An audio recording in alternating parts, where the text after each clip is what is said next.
یو ملګری سوال کړی دی، هغه ما ته وی چې یاره زما د ډېرې جمعو نه دا خیال دی او زه وایم چې زه به مفتي صاحب ته دا تپوس پهدې کوم، وی چې مفتي صاحب دا تاسو ووایه چې د دې څه حکم دی.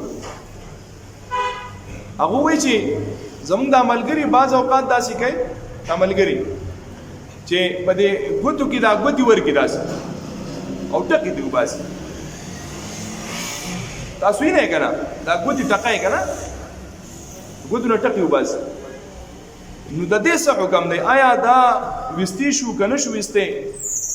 او په دې کې خو دا ټکې چې کوم دی دا پکې راجمع کېږي خامخا، دا مونږ څه ټیم وباسو او دا مزم کې ډېره ټکارې شروع کړي. نو آیا دا ګوتې ټکول دا ټیک دی که ټیک نه دی؟ شرعي مسله دا ده، د ابن ماجه شریف حدیث دی چې نبی علیه الصلاۃ والسلام د ګوتو نه د ټکو ویستو نه منع فرمایلی ده. ٹھیک ده؟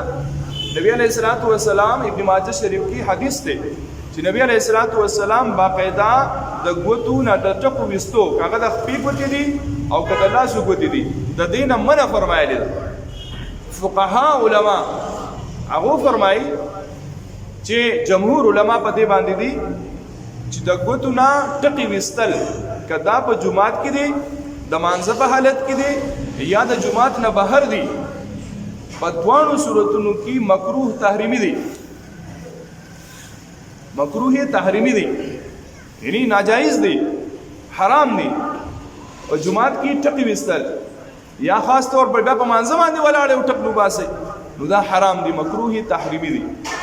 ځینې علما داسې دي چې هغه وایي چې دا مکروه تنزیهي دی، یعنی مطلق حرام نه دی خو حرامو ته نږدې دی. نو کوم چې جمهور علما دي هغه فرمایي چې د مانځه په حالت کې، د جومات کې یا د عباداتو په وخت کې د ګوتو نه ټکې ویستل دا مکروه تحریمي دي. دغه شان په عام حالاتو کې چې کله تا ته ضرورت نشته خو د عادت نه مجبور یې او عبادت ویل کېږي دیتا چې ته خپل عادات بدل کړې، خپل عادتونه پرېږدې. نو هغه وایي که چېرې په داسې حالت کې چې انسان ستړی دی او وجود ته یې د آرام راویستو دپاره دې د ګوتو نه ټکې وباسي، نو دغه جایز دي. په مسله پوه شو؟ نور چې نبی علیه الصلاۃ والسلام منع فرمایلی ده، نو لہذا په جومات کې خو دې ځان بالکل محفوظ ساتل پکار دی چې هسې نه موږ جومات ته راغلي د ثواب ګټلو لپاره او دلته هم ټکا ټوکه د ځینو ماشاءالله داسې په دې وجود کې داسې ټکي د ځینې سړي د وجود نه خو هسې خیږي، لکه خاص طور کم چې شوګر بیماران دي، نو د هغو دا وجود داسې چې دا سپورېږي، نو د سپورېدو سره سره دو چې ودرېږي هم که نه، نو دا وجود یې ټکې کوي.